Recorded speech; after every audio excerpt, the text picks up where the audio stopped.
Do you think we're going to see the Wisconsin Badgers football team and or men's basketball team win a championship in our lifetimes, respectively?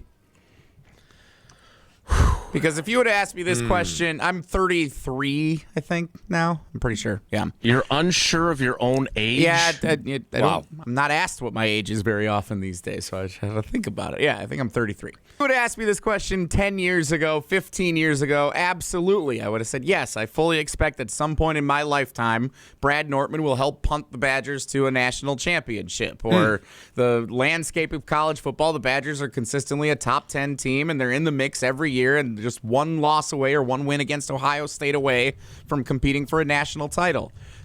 Wisconsin men's basketball in 2014 and 15 with the back-to-back Final Four runs.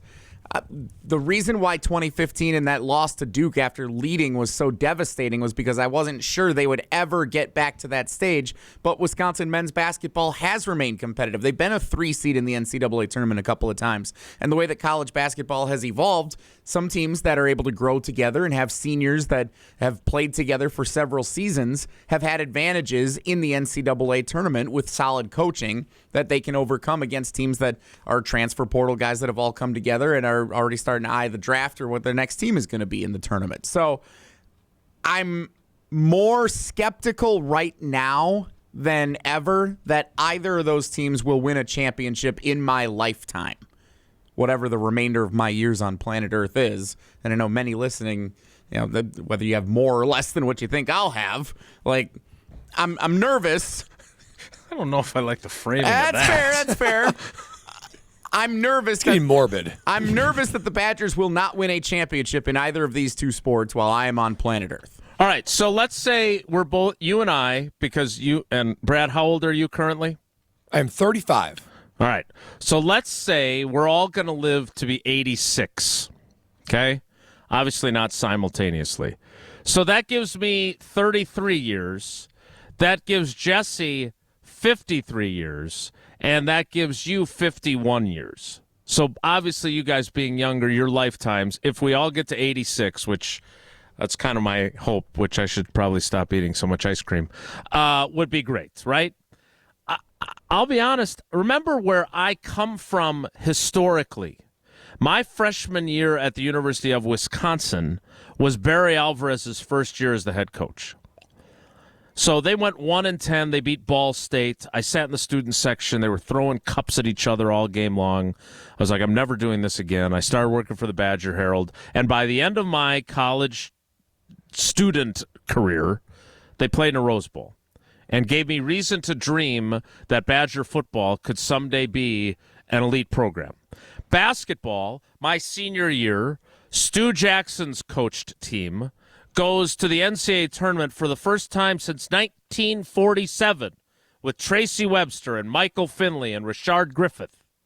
So I have a lot of history of the Badgers not being very good. Now I have gotten my hopes up based on 2 Final Four appearances and all the Rose Bowls and being on the precipice of the college football playoff. But now I kind of feel like, while it's not nearly as far away as it was during my childhood, I feel like we've trended back the other direction where I'm less optimistic for my lifetime. Brad, is that wrong of me to have taken that turn?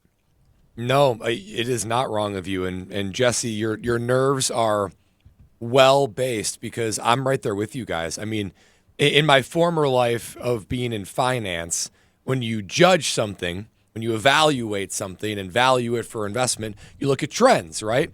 If one year a company has a banner year, right? Oh, tons of earnings and all that kind of stuff. Stock shoots up. But it just happens 1 out of every 25 years. You can't rely on that, right? That something is not repeatable about whatever happened that year. When I look at the Badger basketball team and Badger football team, I think that those years where we felt close, right? There were some. Let's talk about Badger football. There were some Barry Alvarez Rose Bowl years, some of the teams that I were on 2010 and 2011, the 2017 team that won 13 games. There are moments where it feels like you're close.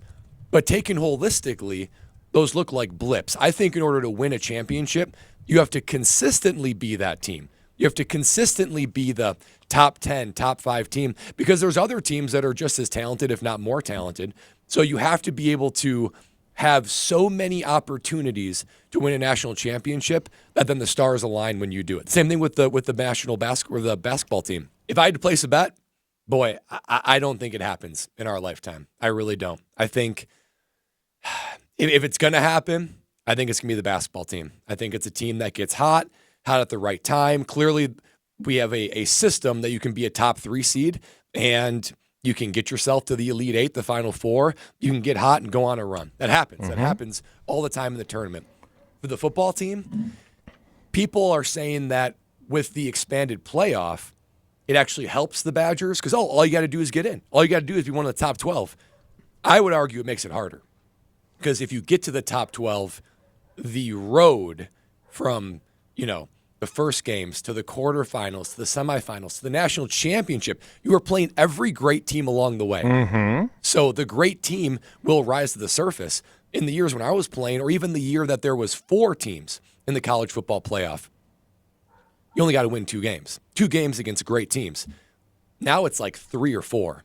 And I think that is incredibly challenging. So not to bring this down, I mean, we're talking about years on this earth and all that kind of stuff. But unfortunately, I'm not sure the years on this earth, I'm not sure we're ever going to see it for the football or basketball team, which is what hurts. That hurts. I know that there are Badgers, because I have some as very good friends of mine. I'm talking about you, John Wesley, who are down on Fickle and the football program and think they hired the wrong guy and all those things. I am not in that group. I am still a believer that this can get figured out, but I don't like the NIL era. I don't like the transfer portal era to the degree that it allows this unfettered free agency. The fact that Penn State's backup quarterback, who played against the Badgers in a game Penn State needed to win at Camp Randall Stadium, was in the transfer portal while his team was preparing for the college football playoff, and that he just leaves the program. They have to fix that, but I don't want to get bogged down in all the logistics of how messed up all that stuff is. My struggle is it feels a lot farther away again, and I remember the feeling of 14 and 15 with Frank Kaminsky and Sam Decker and Ben Brust, and thinking, oh my God, I can't believe this is happening, and hoping it was the beginning of a long run of them being not necessarily a blue blood, but in the mix, making Sweet 16s all the time, making Elite 8s, being on the precipice of the Final 4. That was hard for me to imagine when Steve Yoder was coaching the team when I was in high school, etc. Now I think Gardo has really good handle on a really difficult time in college athletics, but I still think it's going to be really hard. And if you look at this year's bracket as any evidence, a lot of chalk. And I'm guessing a lot of those chalky teams have a lot of NIL money that they're spreading around as well. So it's a really good question, Jesse. I wish I could be more optimistic. The only thing I would say is that there's always a year where someone you don't expect catches lightning in a bottle. And maybe that year happens while we're still here and with a Wisconsin team. But until they change the way teams do business and until they stop the flow of exorbitant money into the pockets of players from schools that can pay it, until they have a salary cap like the NFL has that allows the Packers to compete with much bigger markets, I'm afraid that it's going to be really, really, really hard. That's how I view it. Yeah, Jason, and when I think about it, too, we were having this discussion with some friends last night. It's almost a disadvantage. Now, this argument breaks down a little bit because you see Bama and Florida. Those have good football teams and basketball teams. But when it comes to Wisconsin, which is not a heavy hitter in NIL, it's almost a disadvantage that you have both teams that are relevant, good but not great, because it almost seems like the NIL money gets split. Right, to where each team is just sort of waiting in a pool of average NIL money. It'd be almost better if you were a team like, let's say, Marquette, where there is no football team, or if the football team stunk, well, we know all money, all focus, maybe like Kentucky.